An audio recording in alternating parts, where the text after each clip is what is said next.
I like to teach the way my teacher taught me, and he said, I will meet you halfway, Sonia. I won't work any harder than you for you. And it's not that he was being unreasonable. He said, the truth is, I can't. No matter what is brought to you, it is your own place of commitment and receptivity that will really determine your success in transforming your energy. Change your vibration. You have to do something different.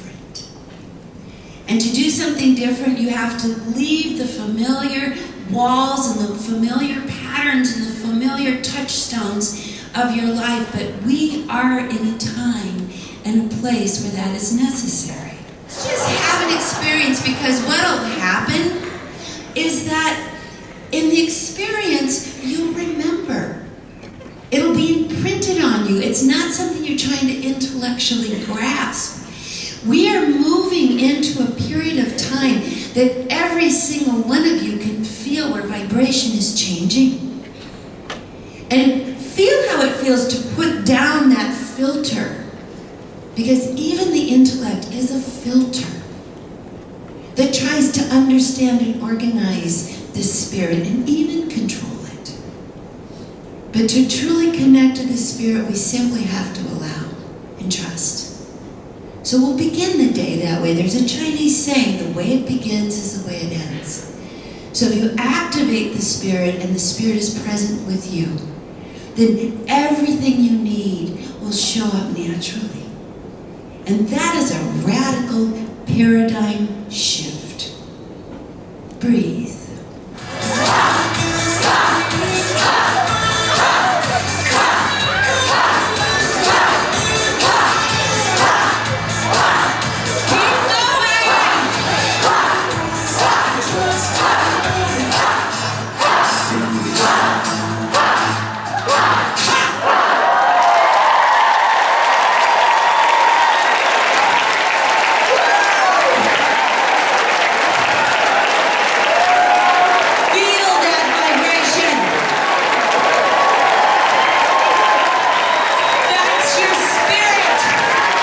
And when you live at this frequency, 100%, can you feel it?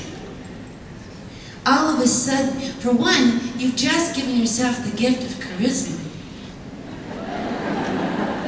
Anybody in full life force frequency is very attractive. It's true.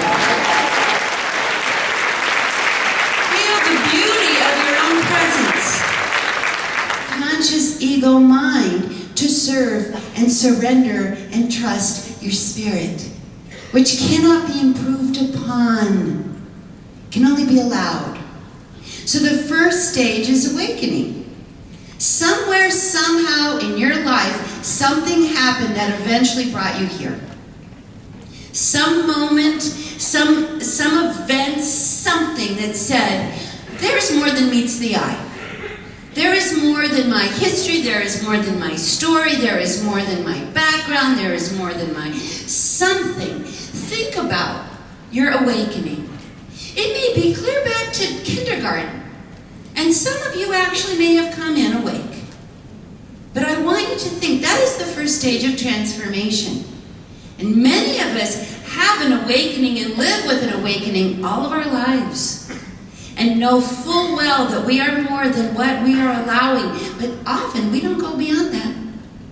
We think, well, it's good enough. We talk a lot. That's the awakening. We talk a lot about our dramatic consciousness. So think about, are you in the awakening stage?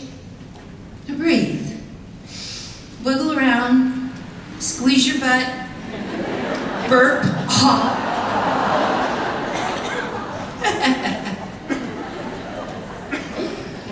Now the next stage is a very exciting stage.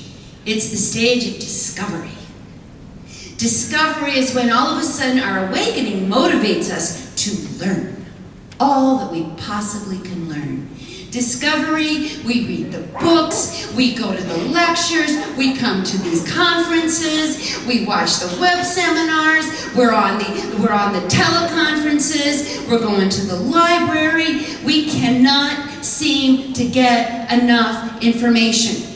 And no matter what's going on, somewhere, somehow, that voracious appetite to learn more is fueled at its root, at wanting at some point to read, to hear, to listen, to find something that validates you, that validates and says, I'm not crazy. I can trust myself. This is real. Even though it's like through the looking glass, it's real. And if I gather enough evidence, and I hang out with enough other people, at least I can say my group is real. That's the discovery phase. We're really still not sure. Because the intellect is willing to accept to a point. To the point that it doesn't really have to give itself up too much. To the point that it really doesn't have to go to the next phase, which is surrender. And surrender doesn't mean I give up. Surrender does not mean submit. And boy, people will keep discovering for the end of their days before they'd rather surrender. But surrender is when we actually stop needing evidence. Surrender is when we stop saying, see, that doctor over there, he said it so I'm with him. It's like, I don't care if anybody gets it. I feel it. That authority is to surrender to your divinity.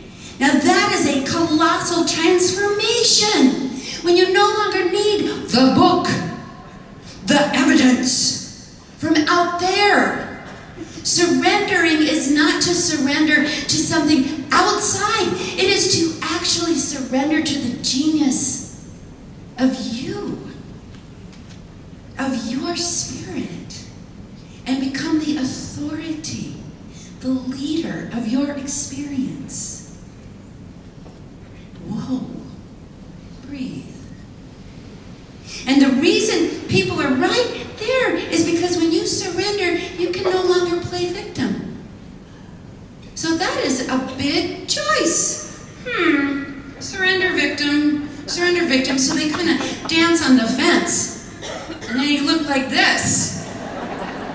They're almost convincing, but there's a little bit holding them back. And their vibration is really kind of tense. And that's where most of us are. When you surrender, there's a great way to know that you've surrendered. When someone says, how do you know? Instead of giving them the long lecture, you say, I have no idea. I have no clue. It's not coming from here. I'm just going with it. Now that's a transformation.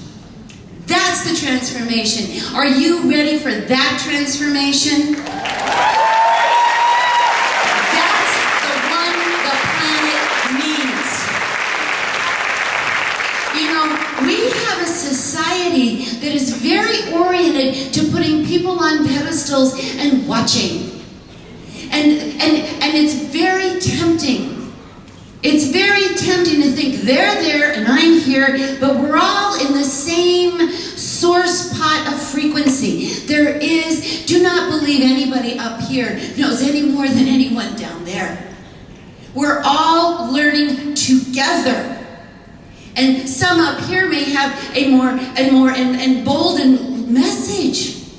But it's the subtle person who just turns to the one next to you and says, I love your spirit. Don't you love mine? That's the transformed one. It's the age where we have to stop doing so much talking.